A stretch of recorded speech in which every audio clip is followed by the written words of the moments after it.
The 14th National Congress of the party was held from the 19th to the 25th of the month in Hanoi, with a significantly higher number of delegates, domestic and international guests, and journalists covering the event compared to previous congresses. The Congress also took place against the backdrop of unpredictable changes in the world and regional situation. Therefore, the work of ensuring security and order in general, and protective security in particular, has placed higher demands on perfecting and preparing the best possible plans to serve the central goal of absolutely protecting the security and safety of the 14th National Congress of the party.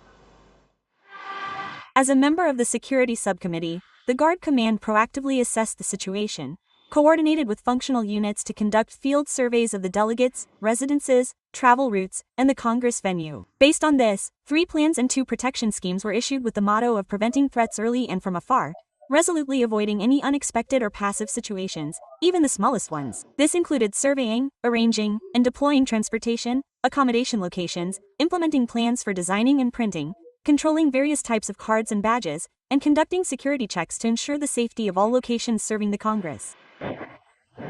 New issues in the current context, such as assassination and terrorist attacks occurring worldwide, cybercrime and high-tech crime, the development of artificial intelligence, the use of biological weapons, and unmanned aerial vehicles, have placed new demands on the unit, requiring research to develop guidelines, measures, and plans in coordination with relevant units, applying scientific and technological achievements to prevent, deter, and handle situations to absolutely protect the security and safety of the party Congress. At the meeting hall and other locations related to the Congress, security and safety checks and assessments were conducted multiple times.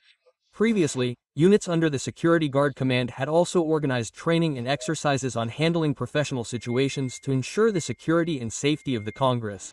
Based on this, forces and resources were deployed to ensure tight and comprehensive security. In particular, cadres were identified as a key factor in ensuring security. Therefore, the Security Guard Command selected and added experienced officers in professional work to assume important and essential positions. The selection and training of cadres and soldiers directly protecting this particularly important event focused on those with firm political steadfastness, strong organizational discipline, revolutionary moral qualities, awareness of protecting state secrets and work secrets, sensitivity and proficiency in professional skills, tactical skills in handling situations, and proficiency in using various weapons, support tools, and technical equipment, ready to promptly prevent any acts or factors that threaten the protected subjects in all situations. With only about a week left until the 14th Party Congress officially takes place, the workload for the unit is immense. Currently, units of the Security Guard Command are closely adhering to the tasks assigned by the leaders of the Ministry of Public Security, continuously updating and improving operational plans and professional situation handling plans to ensure the security and safety of the Congress, and continuing to coordinate closely with relevant agencies, units, and forces to ensure security and order, serving the organization of the Congress with thorough and meticulous preparation at the highest level and absolute security and safety during the 14th Party Congress. Ladies and gentlemen, in just under a week, the 14th Party Congress will officially take place, and this morning at the National Convention Center, Comrade Tran Cam II, member of the Politburo, Standing Secretary of the Party Central Committee Secretariat, and head of the subcommittee organizing and serving the 14th Party Congress, shared the preliminary review of the organizational work for the Congress. Attending the preliminary rehearsal were members of the organizing subcommittee for the 14th National Party Congress, leaders of Central and Hanoi city departments and agencies. On the Ministry of Public Security's side, Lieutenant General Le Quoc Hung, member of the Central Party Committee and Deputy Minister of Public Security, was present. During the rehearsal, Standing Secretary of the Party Central Committee Tran Cam II and members of the subcommittee directly inspected the preparation of decorations and arrangements in the meeting hall, the infrastructure of the press center, the command center of the Ministry of Public Security located at the National Convention Center, as well as functional areas and medical services. At this point, the construction projects and items serving the Congress have been basically completed, ensuring the objectives and plans set forth. Following this, leaders of agencies and the Hanoi People's Committee reported on the specific results of each assigned task, and also made recommendations and suggestions to improve the preparation for the 14th National Party Congress. Speaking at the meeting, Lieutenant General Le Quoc Hung, member of the Central Party Committee and Deputy Minister of Public Security, reported on the security and order work to serve the 14th National Party Congress. Deputy Minister Le Quoc Hung affirmed that units of the Ministry of Public Security are proactively monitoring the situation, actively preventing and ready to promptly handle any arising situations, ensuring no surprises or unforeseen events. Concluding the meeting, Standing Secretary of the Party Central Committee Tran Cam II praised the preparatory work for organizing and serving the 14th National Party Congress, and requested that agencies and units continue to review and refine the work content with the highest requirements, ready for the general rehearsal to take place on the morning of the 14th. Regarding the recommendations made after the preliminary rehearsal, the Standing Secretary requested that ministries and sectors coordinate to resolve them immediately, adhering to strict requirements and regulations, all aiming at the highest goal of ensuring the success of the 14th National Party Congress. To ensure traffic safety and order during the 14th National Congress of the Communist Party of Vietnam, the Hanoi City Police officially announced traffic diversion and routing plans for vehicles. Residents should pay special attention to peak hours and temporary restrictions on trucks and passenger buses with more than 16 seats on many key roads. According to the Hanoi City Police announcement, traffic diversion will be implemented on the rehearsal day, January 14th, and officially throughout the Congress from January 19th to January 25th. Specifically, on January 14th, from 5:30 to 11:30 a.m. From January 19th to January 25th, in the morning from 6 o'clock to 8:30 a.m. and 10:30 a.m. to 12 p.m., and in the afternoon from 1300 to 1400 and 1900. The following roads will be temporarily closed to all trucks and passenger buses with 16 seats or more, except for vehicles serving the Congress and priority vehicles: Pham Hung, Mi Tri Section, Tran Duy Hung, Thang Long Avenue, the section adjacent to the National Convention Center, Qua Duy Tien, Nguyen Khai Ton, Lu Gi, Kim Ma, Nguyen Tai Hoc, Chu Van In, Phan Din Phung, Dien Bien Phu, Trang T. Roads with restricted vehicle access include Hoang Hoa Tham, Ton 9, Tui Ku, Gi Tam, O Co, Lang, Lang Ha, and Le Van Luong. The elevated Ring Road 3 will be temporarily closed to vehicles with a weight of 10 tons or more, from Thang Long Bridge to the National Highway 5A intersection, from 6 a.m. to 9 p.m., from January 19th to 25th. During this time, people needing to travel should use the following alternative routes. From eastern provinces such as Haiphong and Hung Yen to western provinces such as Phu Tho and Tai Nguyen, travel along the Hanoi Haiphong Expressway, National Highway 5, Ton Tri Bridge, Phu Dong Bridge, Ninh Heap intersection, and the new National Highway 3, and vice versa. From southern provinces such as Ninh Binh and Ton Hoa to the north, travel along the Phap Van Expressway, Ri Bridge, Du Ten intersection, Ton Tri Bridge, Phu Dong Bridge, the new National Highway 3 or the Hanoi Bac Giang Expressway. Vehicles from Phu Tho and Hoa Binh entering the city center should follow the Cao Dien Ho Tung Mao route or National Highway 21, National Highway 6, Quang Trung, Nguyen Tri, and avoid traveling on Thang Long Avenue. To ensure security and safety for the delegates attending the Congress, all traffic participants are requested to voluntarily and strictly abide by the road traffic safety laws and regulations when encountering priority vehicles emitting priority signals while on urgent duty.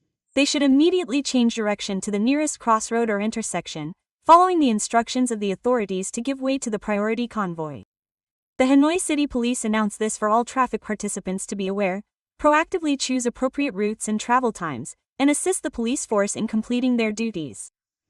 Today in Hanoi, General Luong Tam Quang, Politburo member and Minister of Public Security, received the U.S. Ambassador to Vietnam, Mr. Napper, who paid a farewell visit at the end of his term. At the meeting, Minister Luong Tam Quang congratulated Ambassador Napper on successfully completing his term in Vietnam and highly appreciated the ambassador's important contributions to the excellent development of the comprehensive strategic partnership between Vietnam and the United States. Regarding professional cooperation, the minister welcomed Ambassador Napper's efforts in facilitating close coordination between the Ministry of Public Security and U.S. law enforcement and security agencies, continuously expanding the scope of cooperation and improving the quality of work in all aspects, from coordinating security and safety assurance, counterterrorism, combating transnational crime, cooperation in training and capacity building, exchanging strategic information, and conveying messages from high-level leaders of both countries. He affirmed that Vietnam always considers the United States as one of its top strategic partners. The minister also requested that Ambassador Napper, after concluding his term in Vietnam, continue to advocate for Vietnam with the U.S. Congress, government, and people, emphasizing that the two countries need to continue to closely follow and effectively implement the comprehensive strategic partnership according to the joint statement and action plan agreed upon by the leaders of both sides, especially in areas of cooperation such as semiconductors, AI, high technology, supply chain security, maritime security cooperation, and non-traditional security. Thanking Minister Luong Tam Quang for his kind sentiments and appreciation, Ambassador Napper affirmed that in any position he holds, he will strive to further develop the relationship between the two countries, making practical contributions to peace, stability, cooperation, security, and prosperity in the region and the world.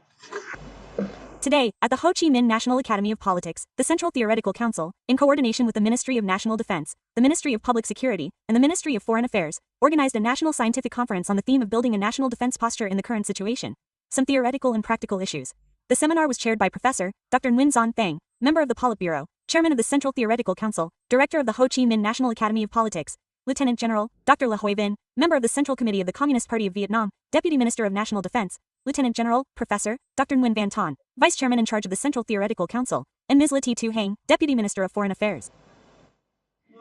Based on the practical experience of the Vietnamese Revolution, the party has always attached special importance to building and effectively developing the national defense posture. This is a strategic whole reflecting the level of organization, linkage, and operation of the nation's comprehensive strength. However, in the context of the rapidly and complexly evolving world and regional situation, and the increasingly deep requirements of national development and international integration, building the national defense posture is raising many new theoretical issues. Many contents are unprecedented and have not been fully explained, requiring further practical summation, development of theoretical thinking, and refinement of the guiding viewpoints. During the 2 discussion sessions, delegates exchanged and clarified theoretical and practical issues on building the national defense posture of socialist Vietnam. Through this, they proposed viewpoints, policies, tasks, and solutions to continue building the national defense posture in the new period. Some major orientations in building the national defense posture in the coming time need to be further focused on researching and clarifying, including perfecting the system of concepts and theoretical categories on the national defense posture, clarifying the relationship between component postures within the unified whole, clearly defining the subjects, coordination mechanisms, and conditions for building and operating the posture, linking the building of the national defense posture with the goal of rapid and sustainable national development in the era of national advancement, constantly researching and forecasting new factors affecting the national defense posture, and strengthening the summation of practical experience from strategic areas, new fields, and new spaces. Continuing, with updated news on security and order, the Ha Tin Provincial Police have just initiated a criminal case for abusing positions and powers while performing official duties, occurring at the Ha Tin Provincial Sports Training and Competition Center. Based on the investigation results, on the 12th of this month, the Security Investigation Agency of the Ha Tin Provincial Police issued a decision to prosecute the defendants and ordered their temporary detention to serve the investigation. The defendants are Phan Thi Tu Hong, born in 1973, Director of the Center, and Vo Van Hoi, born in 1973, Chief Accountant of the Center. Currently, the Security Investigation Agency of the Ha Tin Provincial Police is continuing to expand the investigation.